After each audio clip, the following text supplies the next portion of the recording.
현 모양 저 되는 게 제일 나아요. 네. 그 복을 어떻게 당하겠어요. 네. 근데 원래 우리 교회가 좀 시원한 교회 아니에요? 오늘 뭐 어떻게 에어컨이 어떻게 됐나요? 네. 오늘 처음 오신 분에게 사과드립니다. 원래 우리 교회가 시원한 교회인데 좀 추운 교회인데 오늘 어떻게 에어컨이 어떻게 됐어요. 그래서 뭐 3.1 운동 때를 생각하면서 우리가 이렇게 제가 이제 결혼 생활 만 35년 6개월 정도 됐거든요. 근데 평생 처음으로 보름 떨어져 사는데 아주 힘드네요.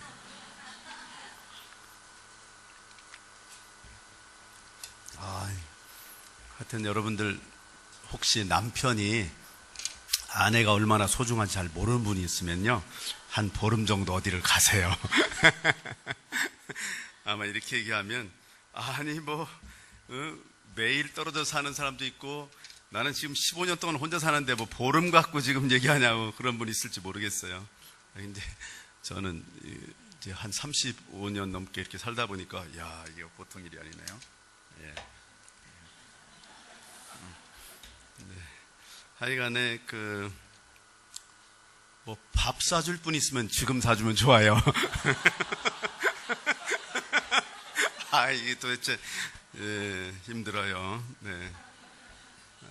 월요일하고 화요일 새벽마다 아주 이제 사무엘 상을 강의하고 있는데요. 흥미진진한 대하 드라마가 점점 이제 아주 메인 파트로 가고 있습니다. 주인공은 사무엘과 다윗과 사울과, 물론 진짜 주인공은 하나님이시고요. 뵙기를 바랍니다. 제 아내가 지금 떨어져 있는 이유는 제가 4번째 손자를 얻어서 미국에 둘째 딸이 첫 아기를 낳았는데, 그래도 첫째 딸과 같이 한 달은 돌봐줘야 된다 그래서 그렇게 하고 있습니다. 오늘 방금 봉독한 말씀을 중심으로 해서 에베소서 4번째 강의 제4강 건축이라는 제목으로 함께 은혜를 나누고자 합니다. 미국의 어느 교회 청년들의 스킷입니다. 미국에서는 짧은 연극을 스킷이라고 그러는데 이 스킷의 제목은 건축이었습니다. 이 이야기는 이렇게 전개됩니다.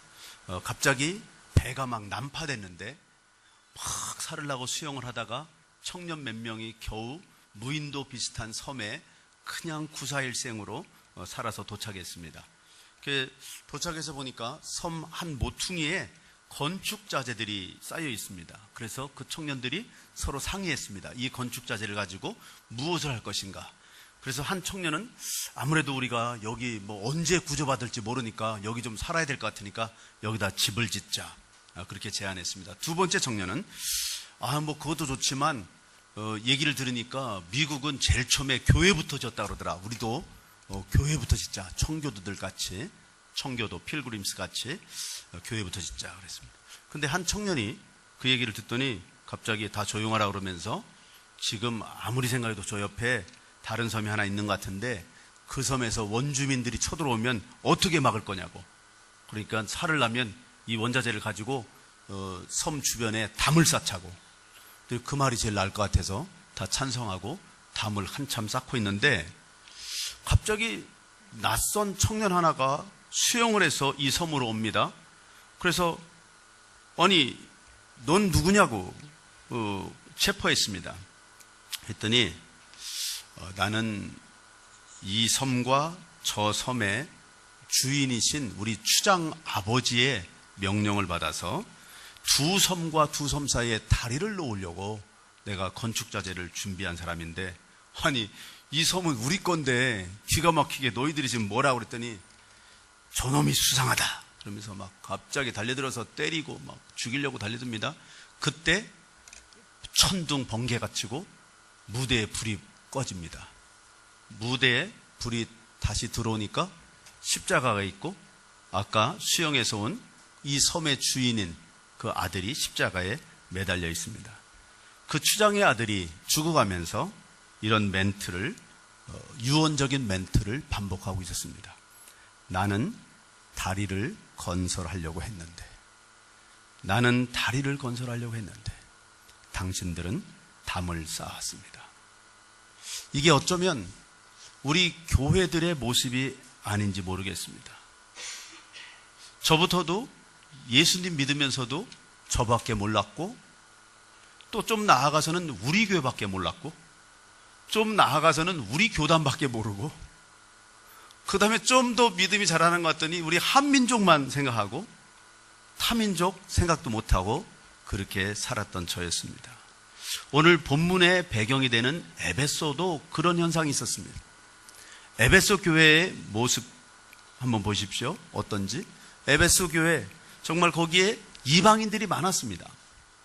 이방인들이 많아서 이방인들이 컨버트 돼가지고 이방인들이 예수님을 구주로 영접하고 예수 믿게 되었는데, 근데 그들도 알고 있습니다. 구약시대 내내 이방인에 대한 얘기가 별로 없었다는 걸. 여기저기 숨겨 있어요. 사실은 만민에게 복음을 전하게 하려고 한다고, 열방을 주님께 돌아오게 하려고 한다는 말씀들이 숨어 있지만 주로 유대인과 함께 하나님께서 일을 해오셨기 때문에 이방인들도 거기에 대해서 잘 할 말이 없고 잘 모르고 있었어요. 그래서 유대인들은 자기네는 the circumcision, 소위 말하는 오늘 본문에 보면 할례당이라고 나오죠. 할례당이라고 그러고, 그 다음에 이 circumcision을 받지 않은, 할례를 받지 않은 사람들을 uncircumcision, 무할례당이라고 해서 굉장히 아주 무시했습니다. 사실은 더 정확하게 말하자면 개로 취급했습니다. 개로. 이방인은 거의 개로 취급했습니다. 그러면서 그것이 그 몸의 할례, 더 정확하게 말하자면 남자의 생식기의 표피를 잘라서 그 몸에 표시하는 그 할례를 그들의 믿음의 증거로 그렇게 생각했습니다. 사실은 그건 믿음의 증거는 아니거든요.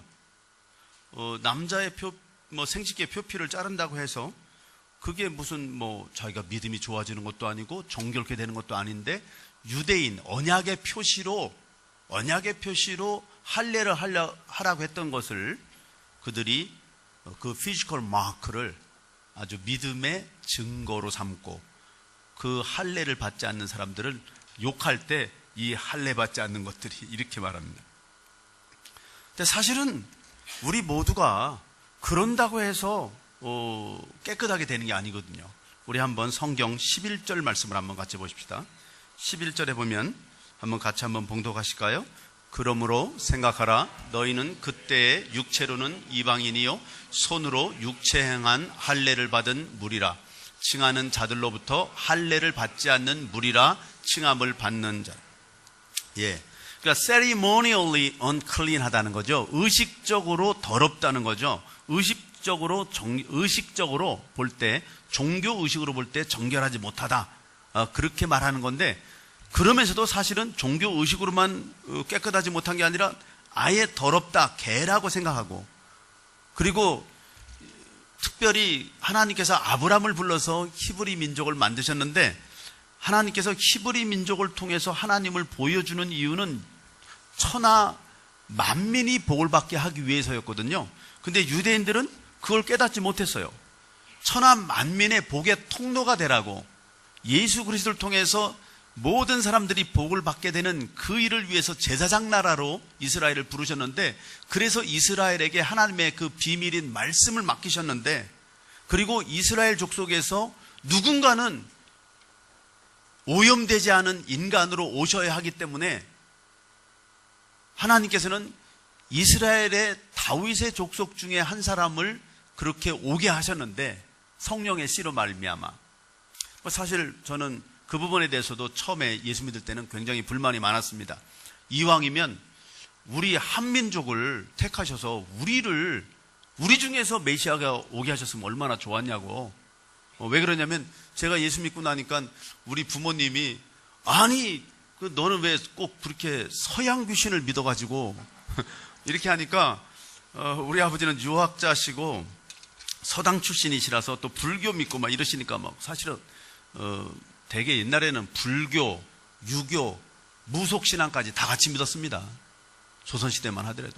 그러니까 예수 믿는 거는 이건 서양 귀신이라고 그러니까 너무, 이왕이면 우리나라에서 오셨으면 이런 일도 없을 텐데, 그런 생각도 하고, 또 우리 민족이 그렇게 부름받았으면 얼마나 복을 많이 받았을까, 그런 생각도 했는데, 하나님께서 그런 말씀을 주시더라고요. 누군가는 한 사람을 불러야 되고, 누군가 한 사람, 그리고 또 한 민족을 불렀을 때, 그거는 샘플로 부르는 거기 때문에, 샘플은, 옷을 만들어도 샘플은 여차하면 조금만 틀리면 다시 뜯어야 되는 거 모르냐. 그 고생이 얼마나 심한데, 너희들은 제2의 유대인으로, 21세기의 유대인으로 부름받는 것만으로도 그렇게 고생이 심한데, 첫 번째 유대인으로 2000년 전에 부름받고 싶냐, 몇천 년 전에. 예? 그런 마음이 들어서, 사실, 하긴, 그 샘플 되는 것도 어렵겠습니다. 이제, 그렇게, 생각을 바꾸게 됐는데요. 어쨌든 하나님이 이스라엘 백성을 부르시고 그들에게 말씀을 맡기시고 그들에게 메시아를 오게 하신 이유는 Channel of Blessings, 복의 통로가 되게 하기 위해서, 이방의 빛이 되게 하기 위해서, 이방의 빛이 되게 하기 위해서 그렇게 부르셨는데, 정말 슬프게도 이스라엘은 다른 나라와 똑같이 되었습니다. 이스라엘은 가나안 7족속과 다른 바가 없이 그렇게 되었습니다. 요새 밥을 잘 못 먹어서 말도 잘 안 되는 것 같아요.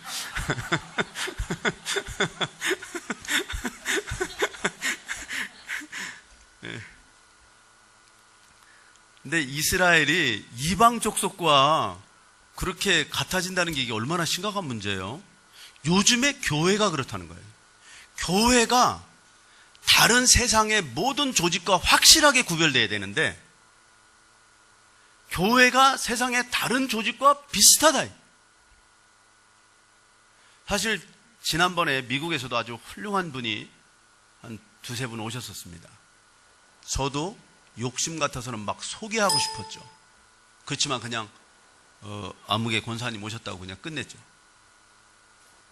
그러니까 교회에서는 어떤 훌륭한 분도, 아무리 훌륭한 분도, 아무리 권력이 있고, 아무리 업적이 있고, 아무리 돈이 많아도 똑같이 대우해야 됩니다. 그게 사실 목사로서는 어렵죠. 예, 그러니까는 제가 미국에서 섬길 때도 그 제가 사는 지역의 시장님이 우리 교회를 일주일에 한 번씩 오십니다.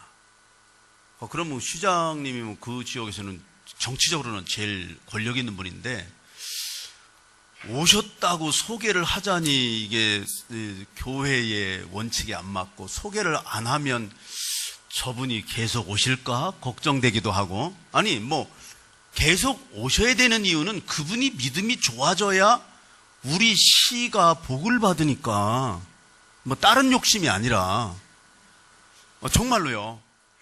그래서 이렇게 하기도 어렵고 저렇게 하기도 어려워서 제가 설교하다가, 여기 시장님도 이렇게 앉아 계시지만 이렇게 할 수밖에 없었어요. 그게 참 목사로서도 아주 딜레마예요. 교회가 적어도 세상에서는 돈이나 권력으로 사람을 평가하지 않습니까? 심지어는 자동차의 크기로, 심지어는 집의 크기로 사람을 평가하지 않습니까? 교회는 그래서는 안 된다는 거죠. 그래서 교회에서 그렇게 특별하게 다른 사람을 특별 대우할 수 없는 거죠.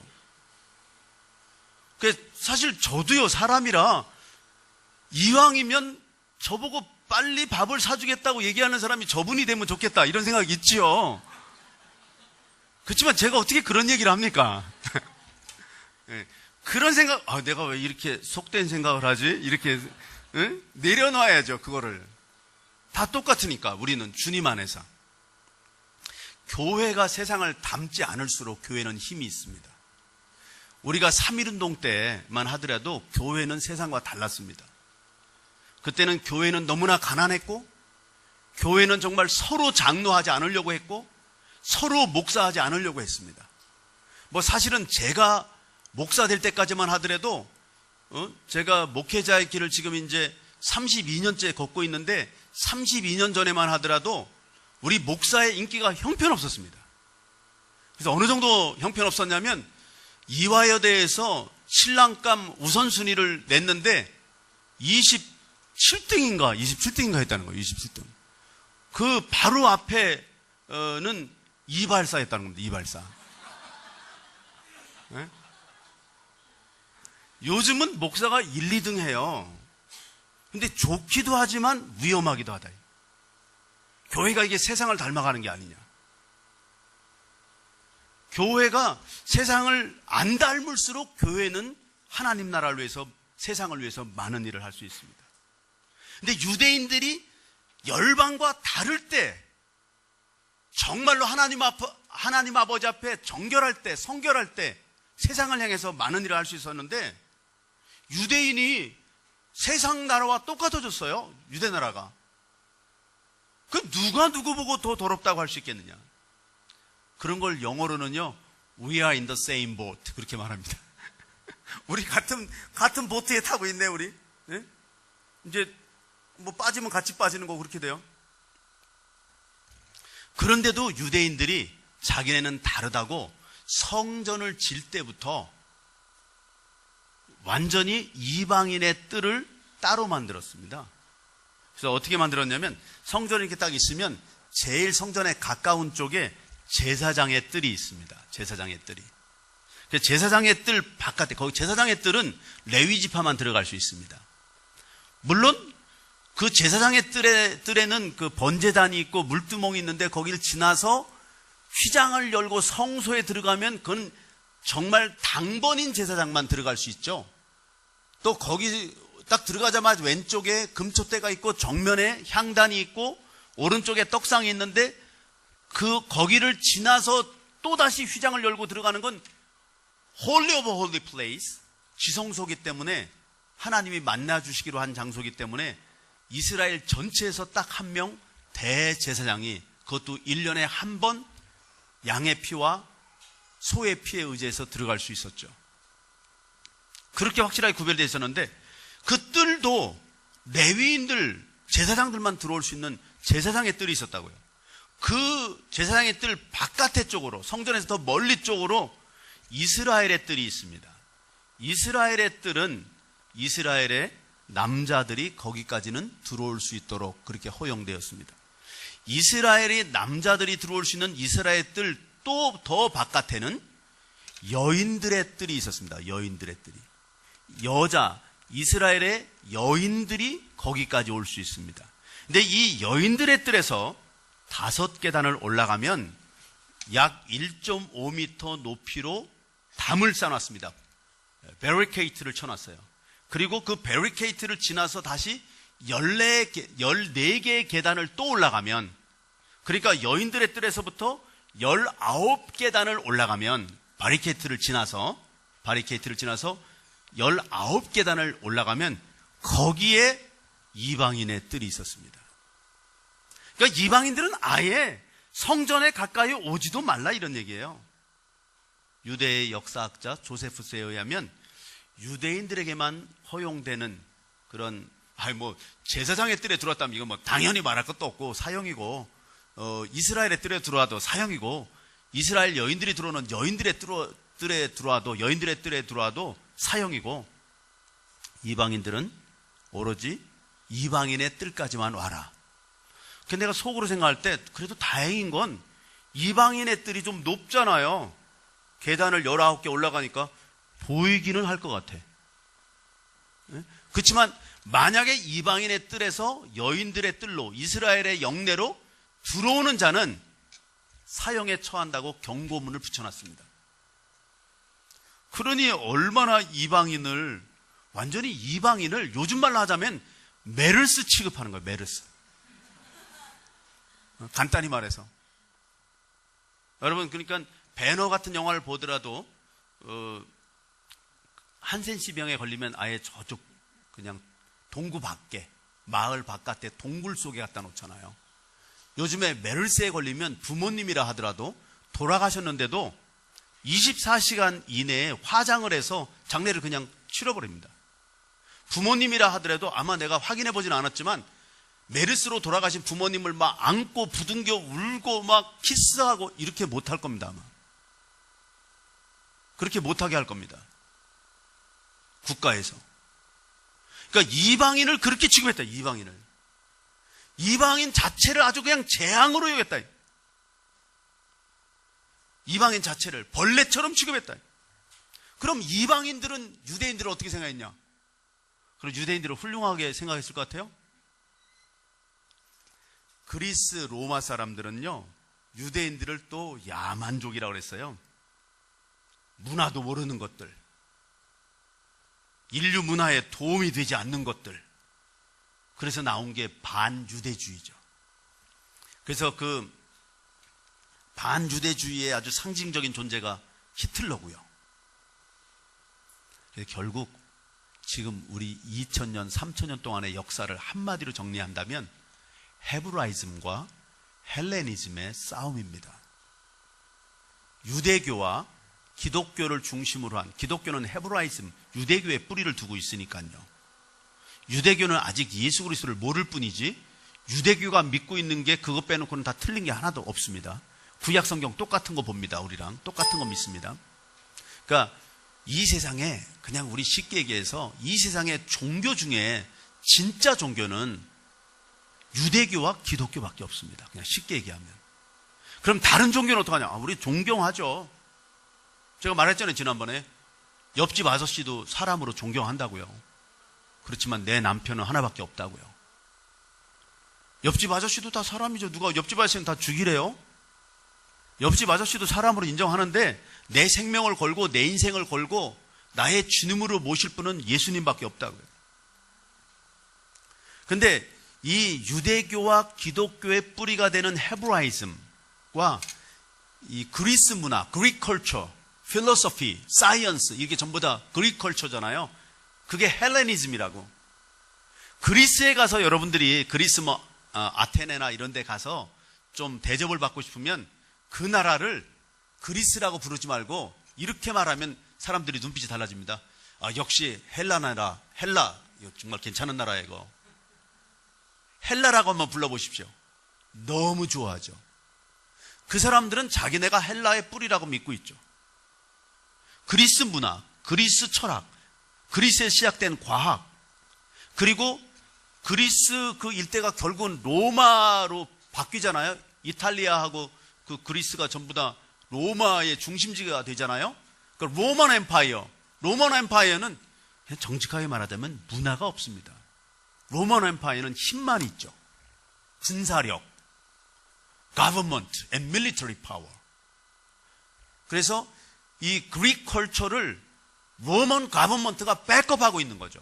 그래서 이쪽 이 유대교와 기독교의 뿌리가 되는 헤브라이즘과 그릭 컬처를 백업하고 있는 로만 엠파이어 이쪽 그 가버먼트 이쪽하고 결국은 헤브라이즘과 헬레니즘의 싸움이라고 볼 수 있습니다. 그러니까 그때도 이쪽 헬라 문화권에 있는 사람들은 유대인들을 아주 야만인 취급했죠. 근데 이 둘 사이를 무슨 수로 그거를 갈라놓을 수, 이 갈라진 이 둘 사이를 무슨 수로 같이 하나 되게 할 수 있겠느냐? 오직 예수님밖에 없다. 이 프레주디스를, 이 편견을 무슨 수로 레컨사일 할 수 있겠느냐? 그게 십자가에서 돌아가신 예수님밖에 없다는 거죠.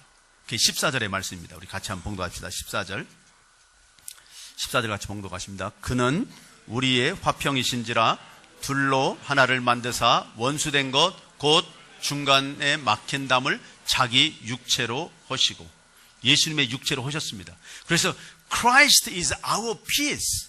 예수님은 우리의 평화가 되셨습니다. 우리의 화평이 되셨습니다.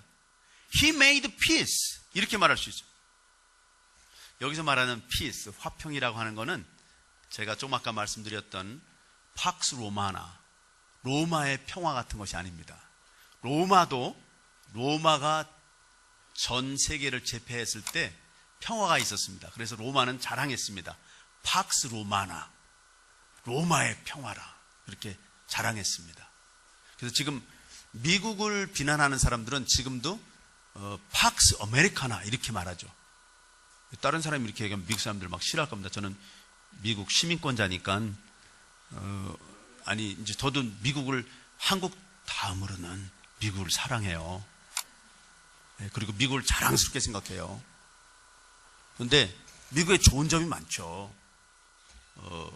그리고 팍스 아메리카나, 그런 힘으로 세계 평화를 유지하려고 하는 로마 같은 그런 정부지만, 그러나 다행인 것은 미국은 청교도들이 세운 나라라서 자기들도 모르게 한 생명을 소중히 여깁니다.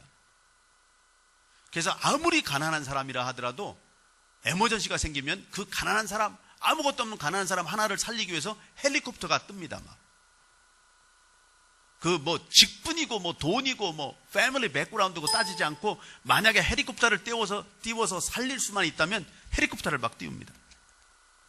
물론 그런 좋은 점이 있지만 여전히 미국의 주산업은 군수산업입니다. 지금도. 그리고 두 번째 미국의 주산업은 농업이고요. 근데 군수산업은 빼고 얘기하니까 늘 대한민국하고도 이렇게 무역 수지를 내보면 늘 뭐 미국이 적자같이 보입니다. 근데 뭐 다른 거 뭐 무슨 뭐 이런 거 뭐 냉장고 뭐 자동차 아무리 많이 팔아도요, 비행기 하나 팔면 끝나버립니다. 예. 근데 그건 빼고 따지는 거죠. 그건 빼고. 전 세계로 무기를 파는 거거든요, 미국이. 그리고 다른 나라는 못 팔게 합니다. 그래서 미국 말을 안 듣고 파는 나라는 몇 나라밖에 없어요. 전 세계 200 몇십 개 중에서 러시아가 팔고, 중국이 팔고, 북한이 팔고, 그 다음에 이란이 좀 팔고, 몇 나라 없습니다. 나머지는 완전 독점하고 있습니다, 미국이. 이 군수산업을. 일종의 크게 보면 정직하게 말하자면 비즈니스죠. 그래서 그게 이 팍스 아메리카나라고 이렇게 좀 비난할 때 쓰는 말이기도 합니다만은, 팍스 로마나, 로마의 평화라는 게 그런 거예요.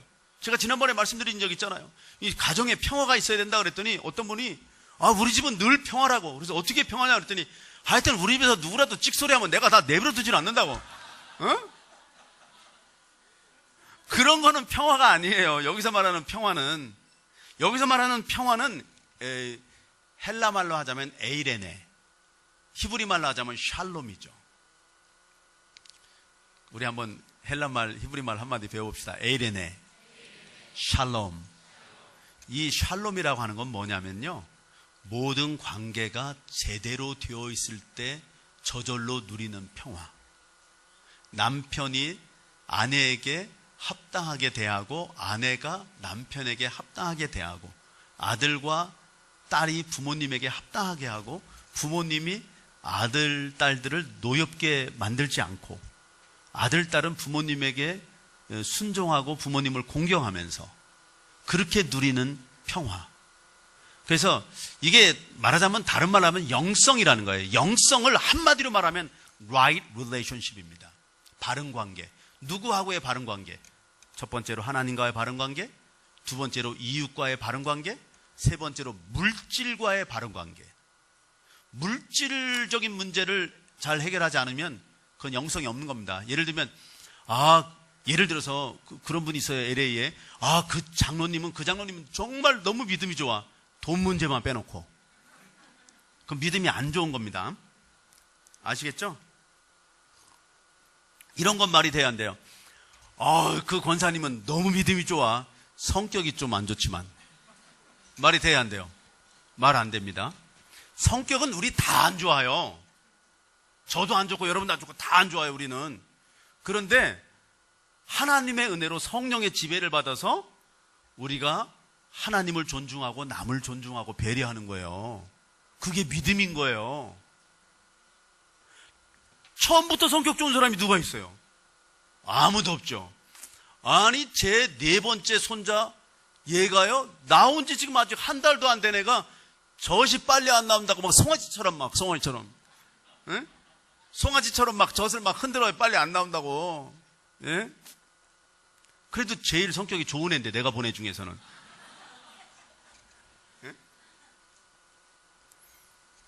힘이 아니라 바른 관계에서 나오는 평화. 그 평화를 주시기 위해서 중간에 막힌 담을 허신 분이 우리 예수님입니다. 할렐루야. 15절 말씀 같이 한번 보십시다. 15절.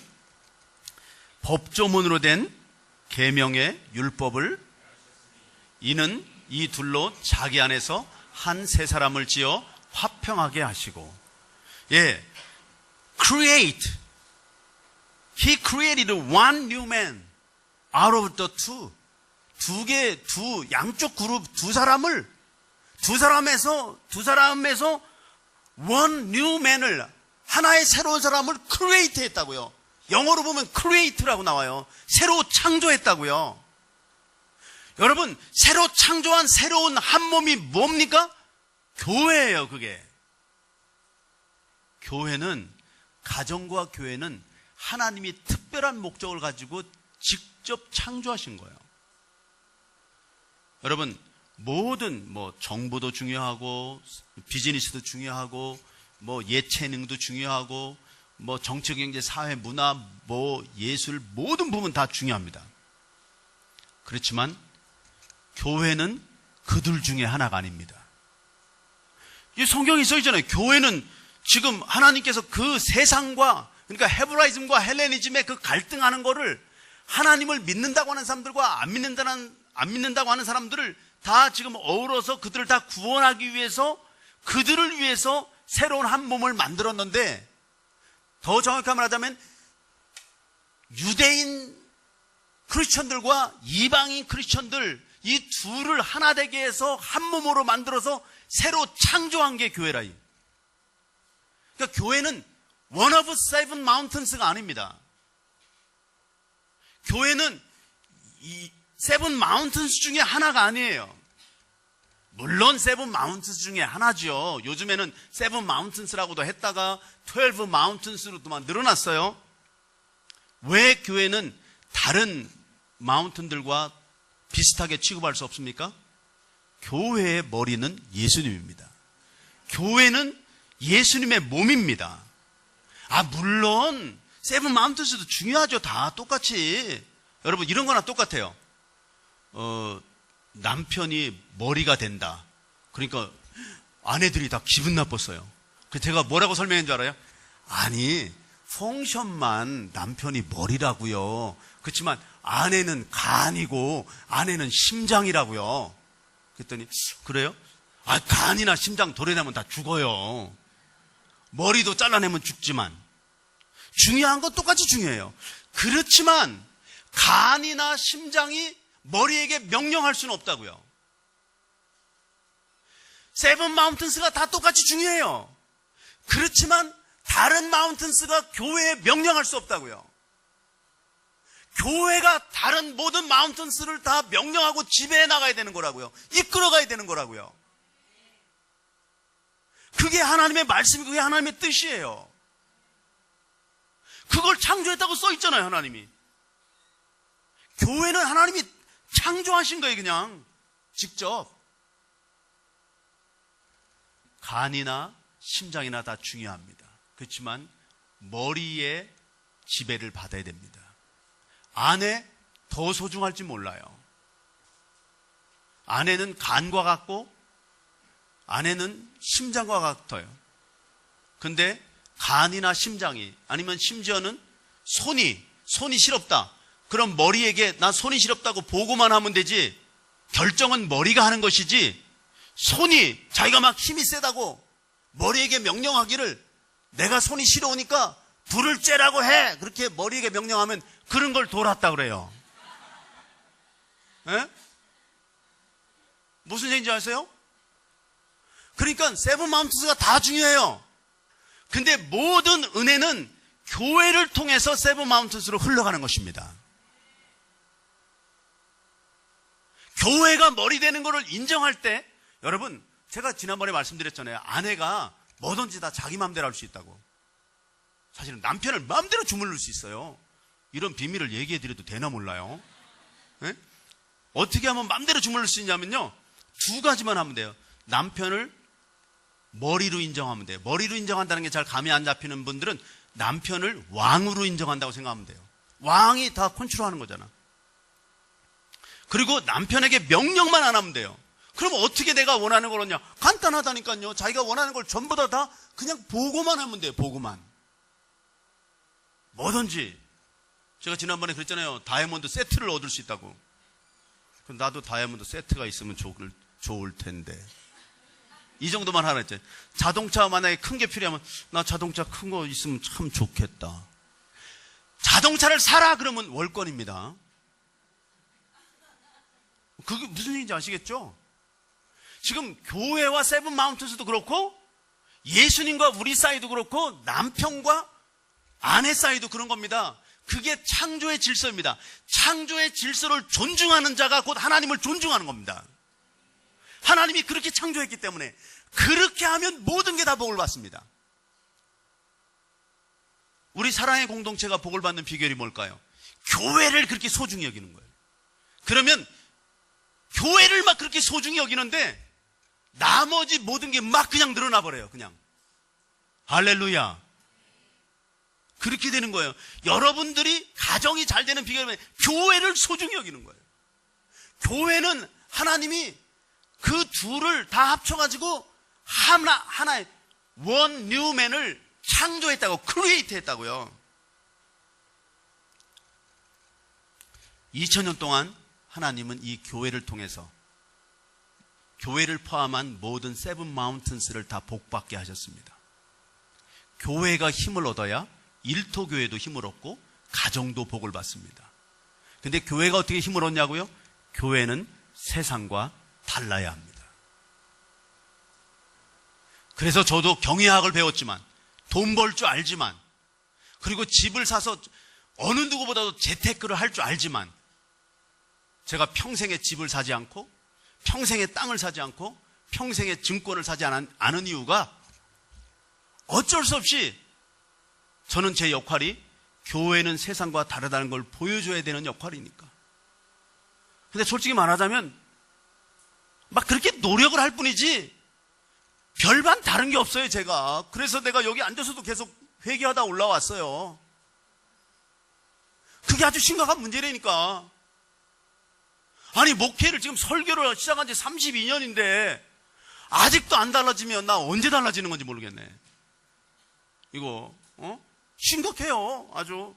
그렇지만 한편 위로가 되는 거는 네 행동이나 외모도 중요하지만 그보다 내가 더 중요하게 여기는 거는 믿음의 중심이라고 하셨잖아요, 하나님이. 믿음의 중심만 보면 나는 달라. 나는 정말 이 강단에서 분명히 말할 수 있는 게 난 믿음의 중심으로는 정말 하나님을 너무 사랑해. 그리고 하나님 뜻대로 살려고 그래. 그리고 설교하기 직전까지 마지막 순간까지도 회개하며 몸부림을 치면서 나의 부족함을 인정하고, 정말 여기서도 내가 앉아서 그렇게 말하고 올라왔어요. 아버지, 정말 나는 나쁜 놈이네요. 누구에게 저만큼 복을 주신다면 정말로 더 충성할 텐데 왜 아버지 하나님은 나를 택하셨어요? 그렇게 복을 줘도 이만큼밖에 충성하지 못하는 왜 저를 택하셨어요? 그렇게 몇 번 말씀드리고 올라왔어요. 그렇지만 제 짭이 이 아버지 하나님의 그 마음을 전달하는 거니까, 내가 뭐 더 잘나서가 아니라 정말 교회는 세상과 달라야 힘을 얻는데,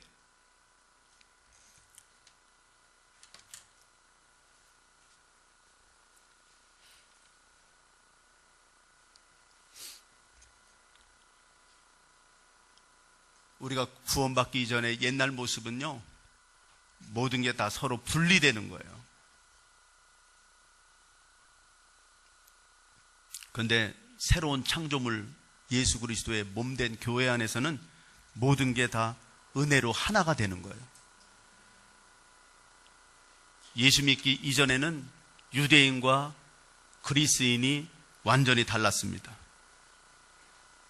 자유자와 종이 완전히 구별됐습니다. 남자와 여자도 완전히 구별됐습니다. 그런데 갈라디아서 3장 28절 말씀을 보십시오. 너희는 유대인이나 헬라인이나 종이나 자유인이나 남자나 여자나 다 그리스도 예수 안에서 하나니라. 할렐루야. 그래서 하나가 되어 살으라고 예수님이 우리를 위해서 죽으셨습니다. 그분을 위해서 살으라고, 머리 대신 예수님을 위해서 살으라고. 더 정확하게 말하자면 예수님이 우리를 하나님과 하나 되기 위해서 죽으셨습니다. 그리고 우리가 하나님과 하나가 되고 나서 보니까 나도 하나님과 하나, 저 사람도 하나님과 하나, 그래서 하나님 안에서 서로 하나 되게 하시는 겁니다.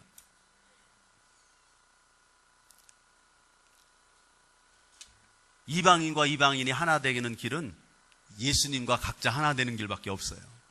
남편과 아내가 하나 되는 길은 남편도 예수님과 하나가 되고 아내도 예수님과 하나가 되면 예수 안에서 하나가 되는 것입니다.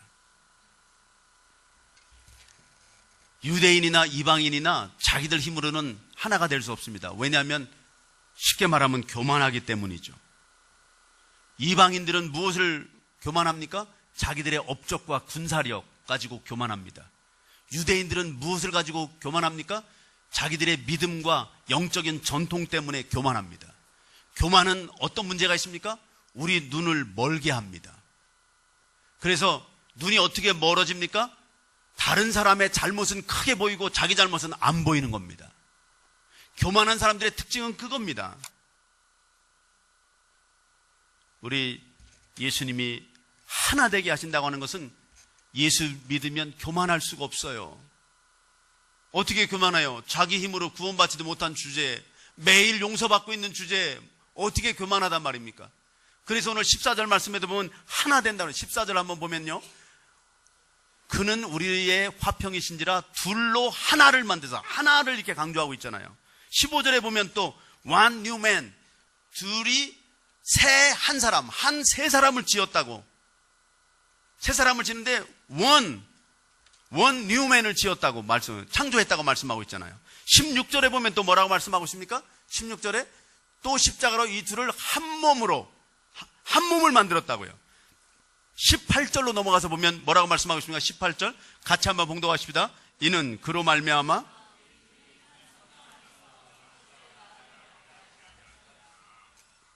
아멘. 몇 년 전에 우리 한국 교회들이 중동 지역에 가서, 이스라엘에 가서 피스 마치를 한 적이 있습니다. 평화 대행진. 예루살렘과 베들레헴 사이에 세워진 15m 높이의 콘크리트 벽이 있거든요. 예루살렘은 유대 쪽이 좀 더 강하고, 물론 예루살렘도 네 쪽으로 막 나눠 가졌지만 베들레헴은 또 완전히 그 아랍 진영이 강하잖아요. 그 사이에다가 15m면 이게 도대체 몇 층이에요? 4층, 5층 높이의 콘크리트 장벽을 세워놓고 있는데 그 국경선을 향해서 딱 두 개의 구호만을 외치면서 걸어갔죠. 샬롬 이스라엘, 살람 팔레스타인. 평화, 평화. 그래서 그 평화 대행진을 보면서 저는 언젠가 우리도 정말 북한의 복음화되어서 한라에서 백두까지 평화 대행진 할 날이 오면 참 좋겠다.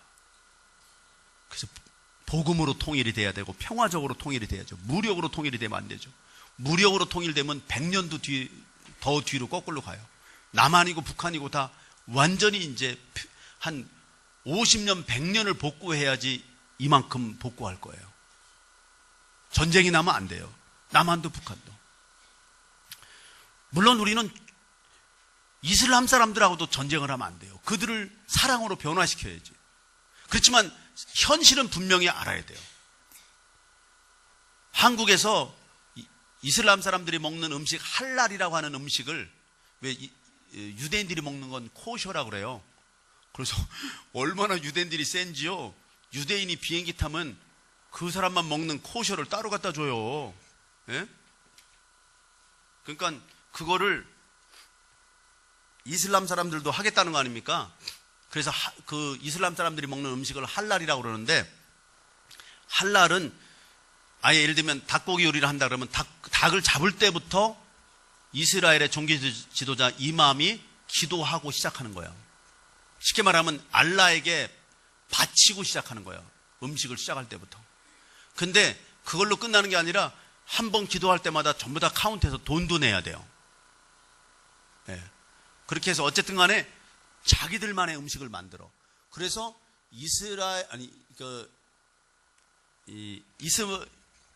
이슬람 사람들이, 모슬럼들이 지금 라마단이라고 하는 기도를 시작했는데, 라마단에 한국을 이슬람화하는 게 아주 목표 중에 하나예요.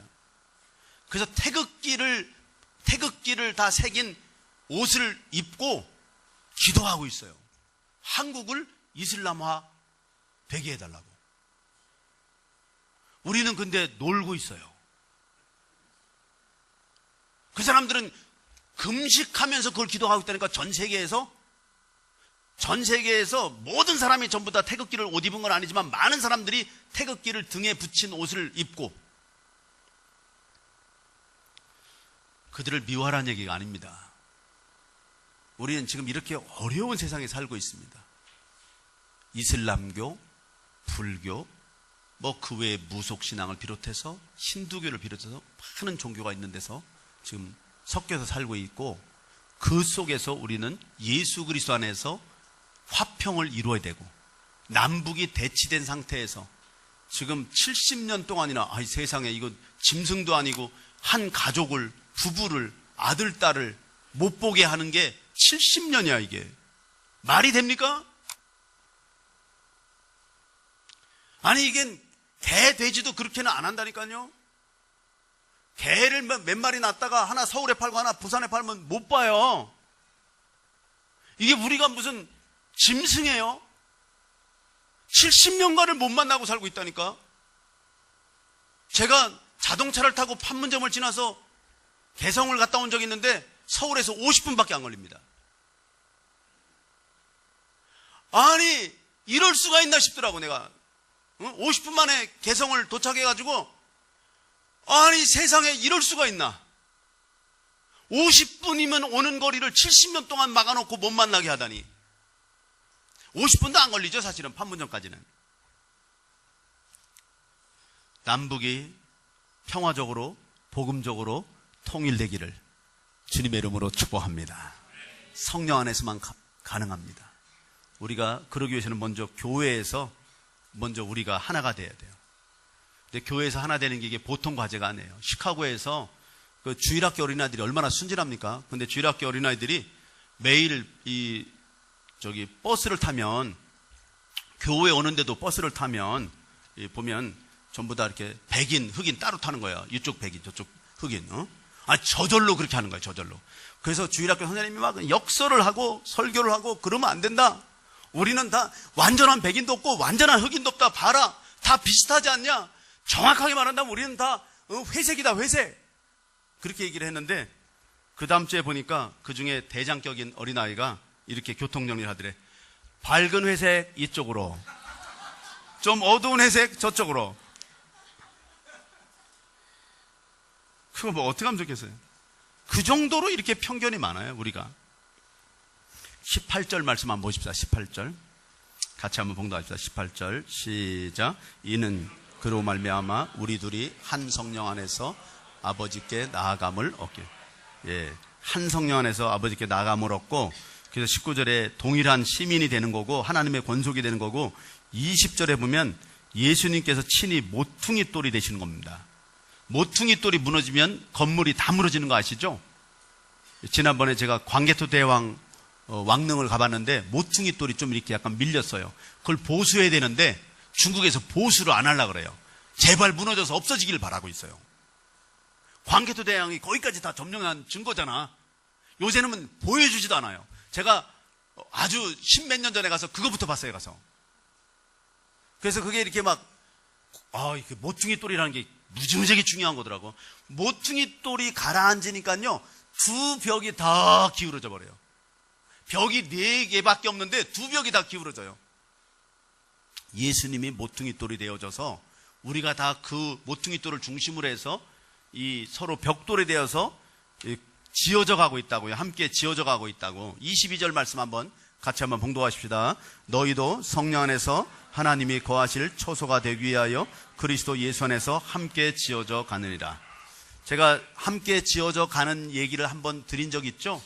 너무 중요한 얘기니까 한번 다시 한다면요, 천국에 가면요, 우리 모든 예수 믿는 사람들이 한 몸이 되어서 살아요. 근데 동시에 또 따로 살아요. 그러니까 3차원에서는 있을 수 없는 일이죠. 어떤 사람이 같이 살면서 따로 사는 건 있을 수 없죠.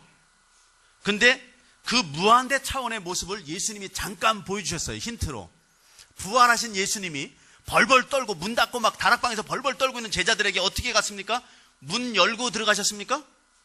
벽을 그냥 통과해서 들어가셨습니다. 만약에 벽이 두껍다고 해도 통과할 수 있습니까? 통과할 수 있죠. 그럼 그 두꺼운 벽을 통과하다가 벽 가운데서 잠깐 스탑할 수 있습니까? Yes. 성경에는 안 나오지만 당연히 그럴 수 있죠. 근데 우리 모두가 다 부활하신 예수님 몸 같은 영광스러운 몸으로 바뀔 겁니다. 그러면 천국에 가서 우리가 서로 통과할 수 있을까요? Yes. 서로 통과하다가 서로 중간에 쓸 수 있을까요? Yes. 그럼요. 그러면 모든 믿는 사람이 한 몸으로 쫙 모일 수 있죠. 한 자리에 다. 그럼 모든 믿는 사람이 다 따로 있을 수 있냐? 따로 있을 수 있죠. 그래서 제가 그 의문이 풀렸어요. 요한계시록 보면 막 처소가 다 달라요. 근데 어떻게 한 몸이 되나 했더니 언제든지 한 몸 되고 싶으면 한 몸 되고 언제든지 따로 있고 싶으면 따로 있고 그게 0.00000001초 만에 끝나버리기 때문에 더 이상 그런 시간과 공간이 문제가 안 돼버리는 거죠. 무한대 차원에서. 그런 몸으로 지금 우리가 지어져가는 벽돌 하나하나라고요. 우리가. 그러니까 여러분 미워하는 사람을 놓고는 천국을 못 가요. 왜냐하면 같이 벽돌에 대해서 지어져 갈 건데. 불가능해요. 불가능해. 모든 사람을 다 용서해야 돼요. 자, 시간이 많이 가서 말씀을 정리합니다. 이거를 맞추면 그냥 말씀 끝내고요. 못 맞추면 할 수 없이 좀 더 설명해야 돼요. 예수님이 돌아가신 결정적인 이유가 뭡니까? 왜 유대인들이 예수님을 죽였습니까? 자기 자신을 야훼라고 했기 때문이에요. 그러니까 여호와의 증인들을 많이 생각해 봐야 되죠. 잘못 생각하고 있는 거예요. 자기들은 여호와의 증인만 한대요. 여호와의 증인이란 말이 얼마나 멋있는 말인데 여호와의 증인만 한대요. 근데 그걸 뭘 모르냐면 예수님이 여호와인 걸 모르는 거예요. 그리고 성령님도 여호와인 걸 모르는 거예요.